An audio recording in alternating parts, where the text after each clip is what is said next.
بنی اسرائیل کے اندر ہمیشہ نبی اور بادشاہ موجود رہتے تھے۔ ایک وقت ایسا آیا کہ بنی اسرائیل میں کوئی نبی نہیں تھے، اور بنی اسرائیل کا جو اپنا علاقہ تھا نا وہ ملک شام ہے، تو قوم عمالقہ ایک قوم تھی اور بڑے سخت گیر لوگ تھے۔ انہوں نے بنی اسرائیل والوں کے ساتھ لڑائی کی، جہاد کیا اور انہیں ان کے علاقے سے نکال دیا۔ اور کچھ حضرت یوسف علیہ السلام کے زمانے میں ویسے بھی ایک بہت بڑی تعداد جا کے مصر میں آباد ہو گئی تھی۔ اب یہ ہوا کہ ان کے پاس کوئی بادشاہ نہیں ہے، یہ بار بار دعا کرتے ہیں، التجا کرتے ہیں، تو اللہ تعالیٰ نے ایک پیغمبر انہیں عطا کیے جن کے مختلف نام کتابوں میں ہیں۔ صدر الافاضل رحمۃ اللہ علیہ نے تفسیر خزائن العرفان کے اندر ان کا نام حضرت شمویل علیہ السلام لکھا ہے۔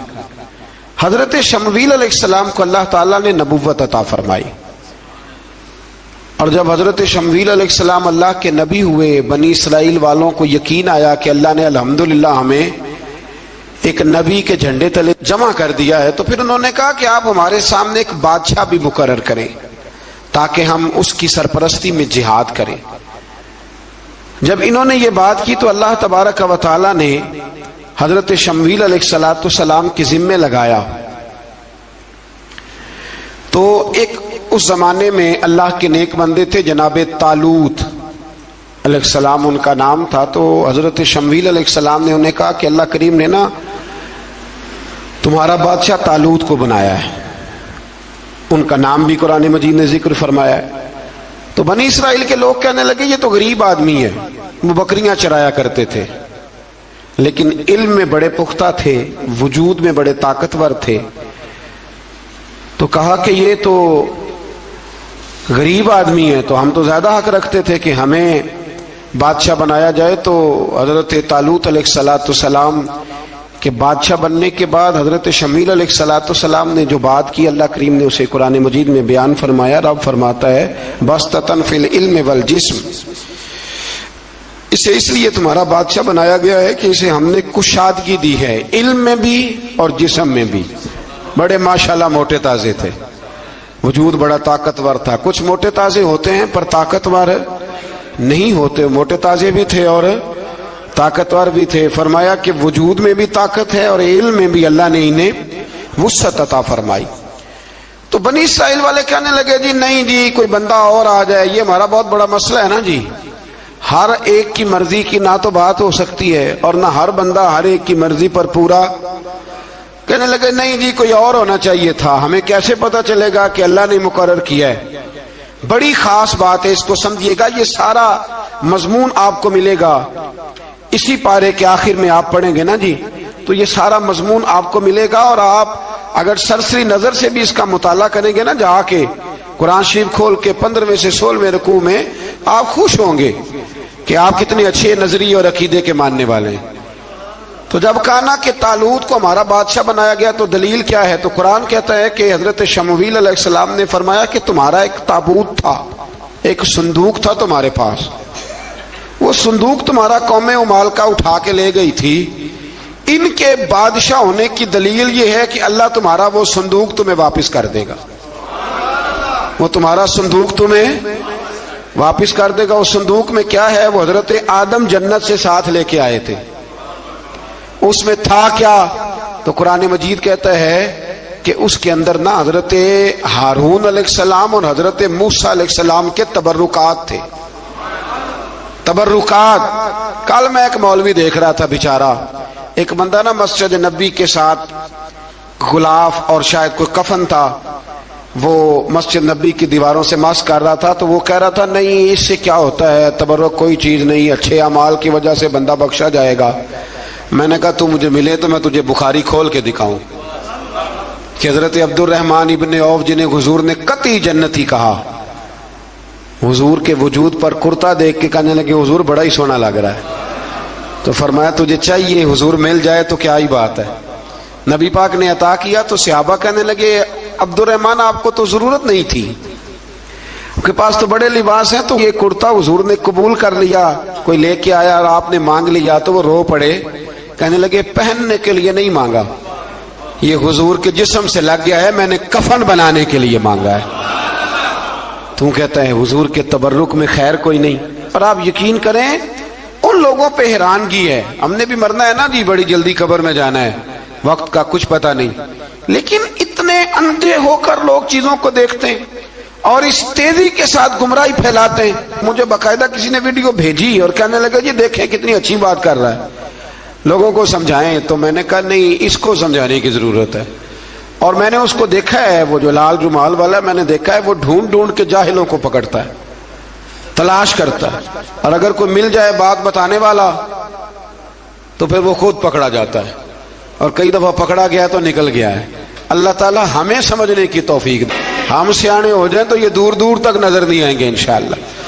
تو وہ تابوت آئے گا, بنی اسرائیل والوں سے کہا تابوت میں کیا تھا سن لو, اور یہ قرآن مجید ہے. آج میری ماننا یہ 15 سے 16 رکوع ضرور ہی پڑھنا کہ وہ آخر تابوت میں کیا تھا, کھولنا ذرا.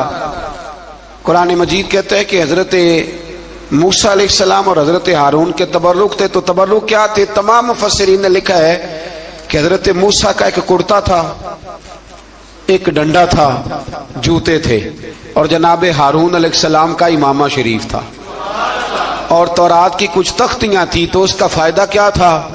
اس تابوت کا فائدہ یہ تھا کہ بنی اسرائیل والے جب اپنے دشمنوں سے لڑتے تھے تابوت سامنے رکھ کے دعا مانگتے تھے, اللہ انہیں کامیابی عطا کر دیتا تھا. تو قوم عمالقہ کو بھی پتہ چل گیا کہ صندوق میں کچھ ہے جس کی وجہ سے یہ کامیاب ہو جاتے. وہ صندوق اٹھا کے لے گئے. اب ان کی کم بختی یہ, کم نصیبی یہ کہ انہوں نے جا کے اسے روڑی پہ پھینک دیا. جب روڑی پہ پھینکا تو ان کے اندر بیماریاں آ گئیں, وبائیں پھوٹ پڑی, مرنے لگے, وجود پھولنے لگا. پھر ان کے دلوں میں بات آئی کہ یہ ہم نے اس صندوق کی بے ادبی کی ہے. صندوق میں کیا ہے؟ تبرکات. ہمیں کہتے ہیں جی نالین کا نقشہ کیوں لگایا ہے؟ تمہارے تو بزرگوں کا عقیدہ ہے سر پہ رکھنے کو مل جائے اگر نقش نالے پاک کے حضور تو پھر کہیں گے کہ ہاں تاجدار ہم بھی ہیں. تو کہا کہ اس کے اندر یہ تبرکات تھے. انہیں بھی سمجھ میں آئی تو انہوں نے نا بیل گاڑی منگائی اور وہ صندوق اٹھا کے اس کے اوپر رکھ دیا. اب کیا ہوا؟ قرآن کہتا ہے کہ فرشتوں نے نا اس صندوق کو وہاں سے اٹھایا. مفسرین نے لکھا اس کا معنی یہ بھی ہو سکتا ہے کہ اس بیل گاڑی کو ڈائریکشن پہ لگایا. ادھر سے حضرت شمویل علیہ السلام نے جناب طالوت کو بادشاہ بنا دیا, اور ادھر سے وہ صندوق چل پڑا. کہا بھئی ہم ان کو کیسے بادشاہ مانے؟ تو فرمایا بادشاہ اس طرح مانو گے کہ تمہارا وہ صندوق آ جائے گا. اور قرآن کہتے ہیں اس صندوق میں تمہارے دلوں کا سکون ہے, اس میں تمہارے دلوں کا. اور بھائی ہماری تو کوشش ہوتی ہے بزرگوں سے کوئی چیز مل جائے, اللہ والوں کا کوئی تبرک ہمارے ہاتھ آ جائے. تو وہ صندوق آ گیا, یہ مان گئے. اب جہاد کرنے نکلے تو لڑنا تھا جالوت کی قوم کے ساتھ. وہ بڑا سخت آدمی تھا, 3 من سونا اس نے وجود پہ پہنا ہوتا تھا. اس کی قوم سے لڑنا ہے, ٹوپی بڑی تگڑی پہنی ہوتی تھی لوہے کی. اب کون لڑے؟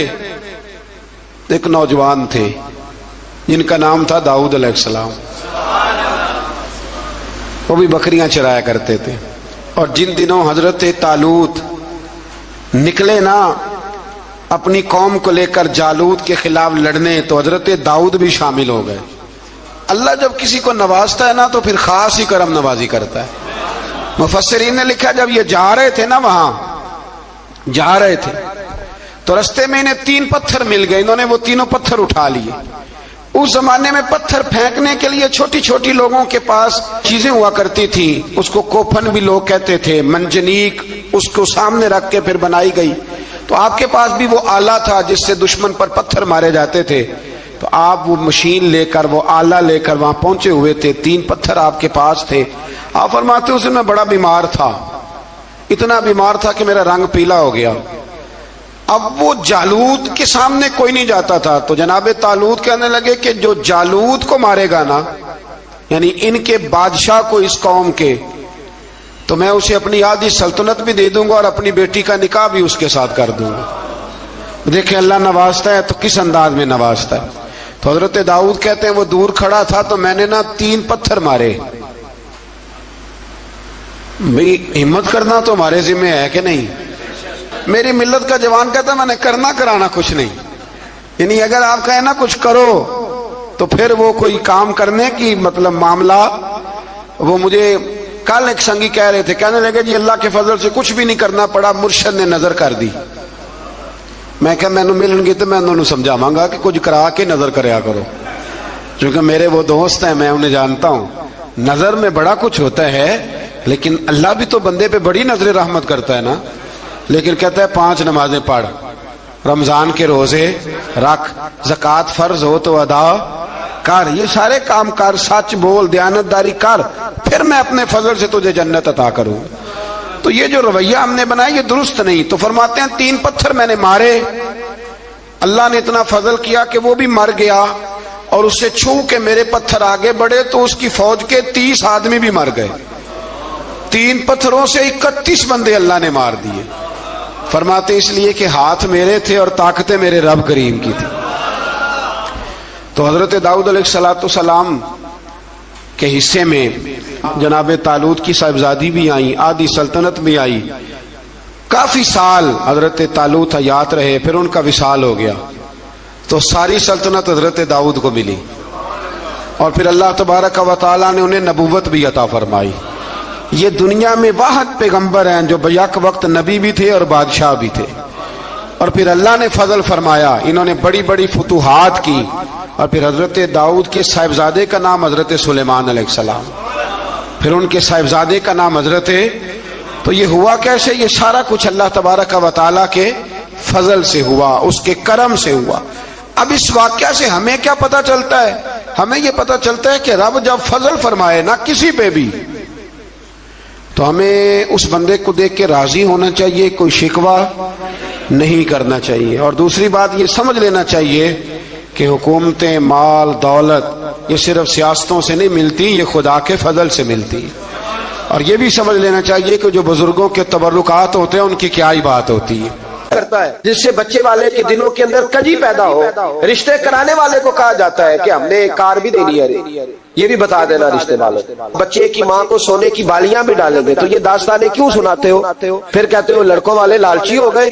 تو یہ کہانیاں ہم گڑھتے ہیں, جھوٹ خود لوگوں کے سامنے ہم رکھتے ہیں, اور بعد میں جب اوقات واضح ہوتی ہے پھر رشتے ٹوٹتے ہیں. رشتے جھوٹ پر قائم ہو تو قائم ہو جاتے ہیں, پر قائم رہتے نہیں, وہ ٹوٹ جاتے ہیں. رشتے وہی قائم رہتے ہیں جو رشتوں کے ساتھ قائم ہوا کرتے ہیں, جن کی بنیادیں خلوص ہوتی ہے. جھوٹ ہمیشہ انسان کو تباہ کرتا ہے. کیا حسن ہے میرے نبی پاک کے فرمان میں, کیا خوبصورتی ہے. حضور نے فرمایا الصدق ینجی والکذب یہلک.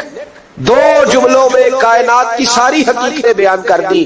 حضور فرمانے لگے سچ بول, سچ تجھے نجات دلا دے گا, سچ تجھے بچا لے گا. والکذب یہلک, جھوٹ نہ بولنا تو ہلاک ہو جائے گا. جھوٹ نہ بولنا, یہ محبوب کا فرمان. جھوٹ تجھے ہلاک کر, ہر لحاظ سے بندہ جھوٹا تباہ ہوتا ہے. سیاسی, سماجی, کاروبار, معیشت, دنیا, رشتے, ہر چیز جھوٹ پہ مبنی. کچھ لوگوں کو بیماری ہے جھوٹ بولنے کی, لارا لگانے کی. کسی نے کہا یار اتنی ضرورت پڑ گئی, کہا کوئی مسئلہ ہی نہیں, تیرا حل ہو جائے گا. بھئی تیرے پاس نہیں ہے تو صاف انکار کر. جھوٹ بول کر جیتنے سے بہتر ہے انسان سچ بول کے ہار جائے. اس کو کہہ کہ بھائی نہیں میرے پاس گنجائش نہیں, کل آ جانا, پرسوں آ جانا, سویرے آ جانا, کیا ضرورت. ان سے انسان کا وقار مجروح ہوتا ہے. میرے نبی پاک علیہ الصلوۃ والسلام جس معاشرے میں تشریف لائے نا, اس معاشرے میں بڑے عیب پائے جاتے. بچیوں کو زندہ دفن کر دیتے تھے, قتل و غارت تھی, سارا کچھ تھا. ابو سفیان کہتے ہیں ہم سارے جرم کرتے تھے, لیکن عرب کے لوگ جھوٹ نہیں بولتے. عرب کے لوگ یہ ذرا غور کرنا, انفرادی بات عرض کرنا.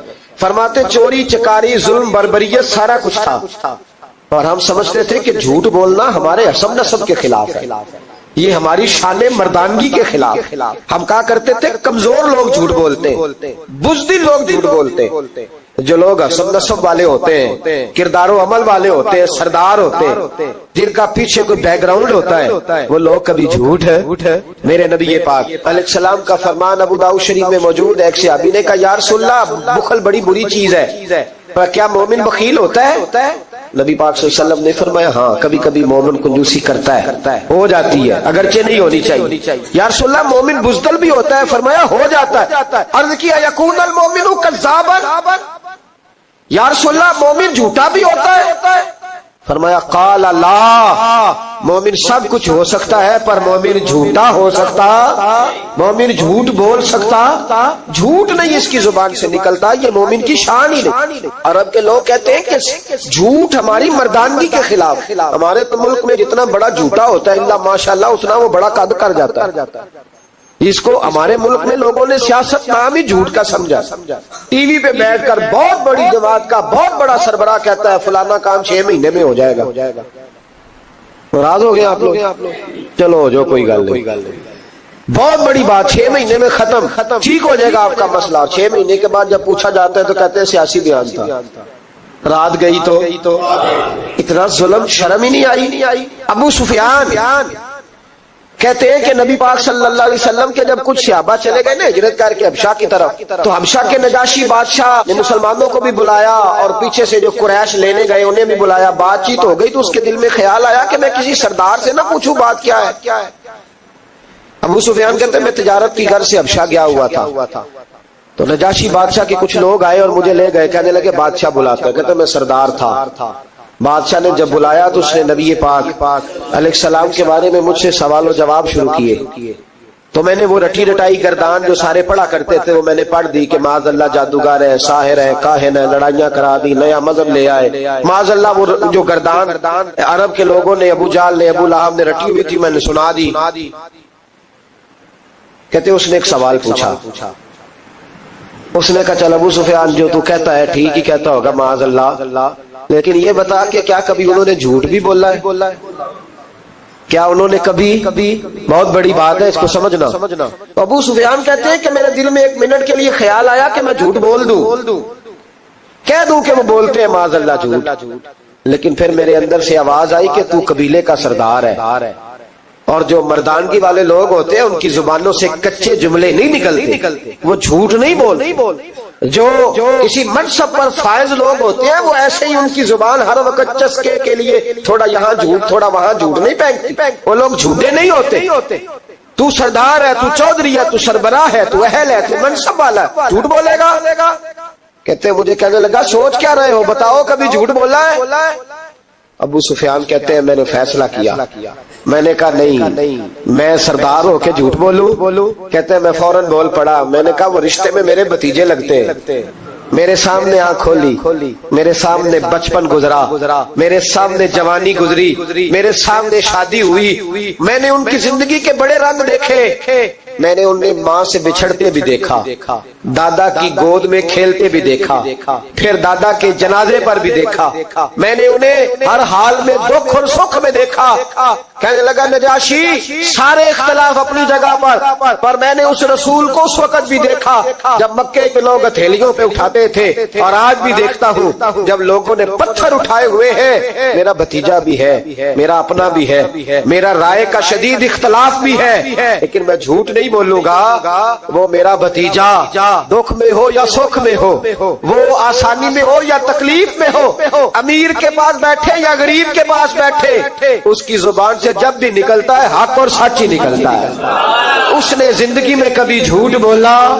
اسیر دشمن کی چاہ میں بھی، مخالفوں کی نگاہ میں بھی امی ہے، صادق ہے، معتبر ہے، میرا پیغمبر عظیم ہے، میرا پیغمبر